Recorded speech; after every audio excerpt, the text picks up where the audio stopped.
दोस्तों, जो व्यक्ति अपने मन पर नियंत्रण कर लेता है वह व्यक्ति दुनिया का कोई भी कार्य बहुत आसानी से कर लेगा। जितना मुश्किल हवा को अपने बस में करना है, उतना ही मुश्किल अपने मन को बस में करना है।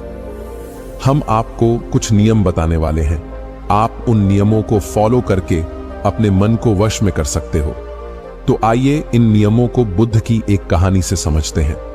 एक बार की बात है, एक गांव में व्यक्ति रहता था जिसके जीवन में हर सुख, आराम और ऐश्वर्य प्राप्त होने के बाद भी उस व्यक्ति के मन में अधिक पीड़ा थी। और यही मानसिक पीड़ा से दुखी होकर वह व्यक्ति सन्यासी बन जाता है। सन्यासी बनने के बाद वह व्यक्ति सांसारिक दुनिया से दूर हो जाता है और वह जंगल में रहने चला जाता है। वह ध्यान करता है, तरह तरह की साधनाएं और अभ्यास करता है, भिक्षा मांगकर भोजन करने लगता है और एकांत और मौन रहने का अभ्यास करता है।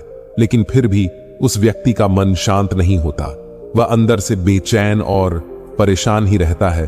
उस सन्यासी के मन में यह बात गहराई से बैठती जा रही थी कि मन को वश में करना, मन पर काबू पाना असंभव है। वह इस बात से काफी दुखी रहने लगता है। फिर एक दिन उस सन्यासी को एक व्यक्ति मिलता है जो ना तो कोई साधु होता है, न सन्यासी होता है और ना ही कोई बुद्धिमान व्यक्ति। वह तो बस एक साधारण सा चरवाहा था जो जंगल में अपनी बकरियों को मोह माया में लिप्त रहते हो। तुम खुद मुझे कहीं से भी ज्ञानी नहीं लग रहे हो।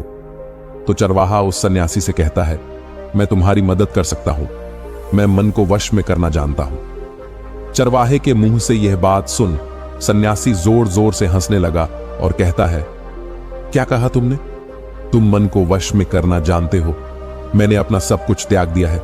मैं जंगल में आकर रहने लगा, तब भी मैं अपने इस मन का गुलाम हूं और तुम कह रहे हो कि तुम मन को वश में कर सकते हो।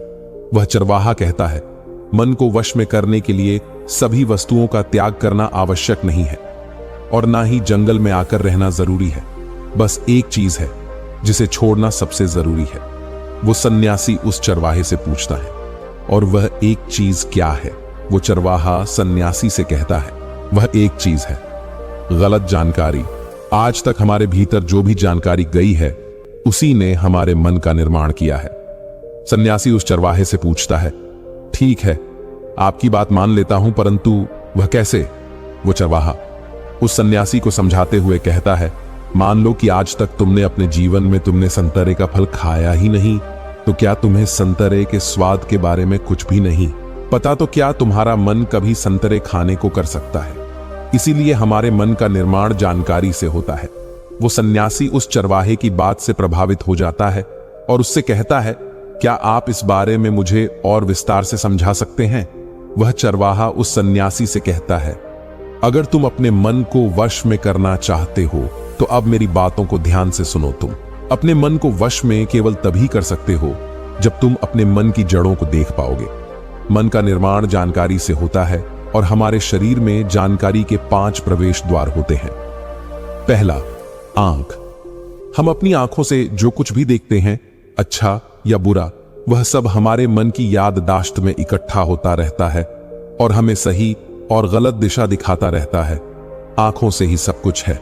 आंखों देखा कभी झूठ नहीं हो सकता है। दूसरा, हमारे कान जो कुछ भी सुनते हैं वह भी हमारे मन के रूप में बो दिया जाता है। लेकिन क्या सही है और क्या गलत, इसका फैसला हमारे माइंड में आता है। अक्सर कुछ लोगों की गलत बातें सुनकर हम भी वैसे ही बन जाते हैं। तीसरा, जब जिसमें चीज का स्वाद हम एक बार ले लेते हैं वह हमारे मन की याददाश्त में अंकित हो जाता है और जब भी हमारा मन कहता है कि आज फिर से वही चीज खानी है, हम फिर से वही खाने निकल पड़ते हैं, जिसको लोग आज जीभ का स्वाद कहते हैं। चौथा है नाक। जो भी एक बार सूंघ लेते हैं, खुशबू हो या बदबू, वह सभी हमारे मन में दर्ज हो जाती है। हमें पता चल जाता है कि हमें इस चीज के पास जाने से अच्छी खुशबू आती है। हमारा मन बार बार उस खुशबू को सूंघने के लिए बोलता है और हम फिर से उसी खुशबू को सूंघ लेते हैं। पांचवा है त्वचा। जिस चीज को हम एक बार छू लेते हैं उसकी याददाश्त हमारे मन में कहीं ना कहीं अंकित हो जाती है। हम छू कर भी बता सकते हैं कि ये वही चीज है या कोई और। हमें चीज छूने से भी लंबे समय तक याद रहती है। दोस्तों, इन 5 शारीरिक दरवाजों से जो भी जानकारी हमारे अंदर जाती है वह जानकारी बीजों के रूप में जमा हो जाती है और धीरे धीरे वृक्ष बनते हैं। हमारा मन मिट्टी की तरह है जिसमें बीज बोए जाते हैं, और हमारी बुद्धि बीज बोने वाले किसान की तरह है। अगर हमारी बुद्धि गलत जानकारी के बीजों को सही जानकारी के बीज समझकर बो देगी तो भविष्य में वह बीज वृक्ष बनेगा तो खराब फल ही देगा। तुम्हारा मन तुम्हारे वश में इसीलिए नहीं है क्योंकि तुमने पहले से ही अपने मन में बहुत सारे गलत बीज बो रखे हैं, और अब वह बीज बड़े वृक्ष बन चुके हैं।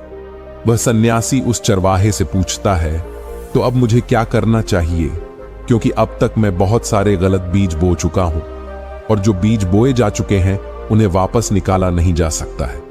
इस बात पर वह चरवाहा उस सन्यासी से कहता है, अब तक तुम अनजाने में हजारों गलत बीज बो चुके हो, लेकिन अब उन खराब पड़ों को काटकर अब फिर से लाखों अच्छे बीज बोने के लिए तैयार हो जाओ। तुमको बस इस बात पर ध्यान देना होगा कि जो तुम्हारे शरीर के 5 प्रवेश द्वार हैं, उनसे होकर जो जानकारी अंदर जा रही है वह सही है या गलत, इस बात की पुष्टि करनी चाहिए ताकि तुमको सभी अच्छी बातें ही सुनने को मिले। वह सन्यासी कहता है, यह कब तक करना होगा? वो चरवाहा कहता है, पूरी जिंदगी करना होगा। जिस तरह तुम अपने पेट को अच्छा भोजन देते और बार बार देखते हो कि खाने में कोई कंकड़ या कोई चीज तो नहीं पड़ी है, तो इसी प्रकार अपने दिमाग को भी अच्छा भोजन देना होगा।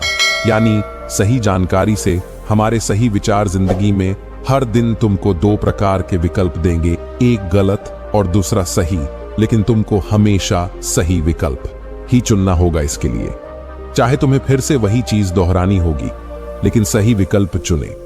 वो चरवाहा कहता है कि एक बात याद रखना, सही विकल्प का चुनाव करने में तुम्हारे अंदर पीड़ा हो सकती है, लेकिन वह पीड़ा कुछ समय ही रहेगी। इसीलिए तुम्हारे अंदर कितनी भी पीड़ा क्यों ना हो, लेकिन हमेशा सही का ही चुनाव करना है। याद रखना, तुम जितनी बार सही चुनोगे उतनी बार अच्छा बीज बोओगे, और एक समय ऐसा भी आएगा कि तुम्हारे दिमाग में सिर्फ अच्छे बीज ही रहेंगे, और जिस दिन ऐसा हुआ तो तुम्हारा मन तुम्हारे बस में हो जाएगा। लेकिन इसके लिए तुम्हें आज और अभी से प्रयास करना होगा, और आपको चाहे तुमको कितनी भी जल्दी क्यों ना हो, अपने मन में सही चीज जमा करें ताकि आप आगे चलकर भी उनको कर सको। ऐसा कोई काम अपने विचारों में न लाएं जो आगे जाकर तुमको दुख दे। इससे कुछ समय तक तो दुख रहेगा, लेकिन लंबे समय में याद आएगा कि अपने सही फैसला किया था। और ऐसी चीजों को अपने मन में जमा करें जो आप कर सकते हो, ऐसी चीज मत करो जो तुम कर नहीं सकते हो। वो चरवाहा उस सन्यासी से कहता है कि हमेशा आगे बढ़ो और अपनी ऊर्जा को अपने दिमाग तेज करने में लगा देना। वह सन्यासी उस चरवाहे की बात समझ जाता है और उनका धन्यवाद करते हुए बोलता है, मुझे माफ कर दो, मैंने कभी सोचा नहीं था आप इतने ज्ञानी हो, मुझे लगता मैं ही बुद्धिमान हूं, लेकिन मैं गलत था इस बात पर। वह चरवाहा कहता है, आपको कभी भी अपने मन में यह बात नहीं लानी चाहिए कि मैं ही सबसे बुद्धिमान व्यक्ति हूं। इससे आपके अंदर अहंकार उत्पन्न होते हैं। मैं बुद्धिमान हूं, ये सोचना अच्छी बात है, लेकिन मैं ही बुद्धिमान हूं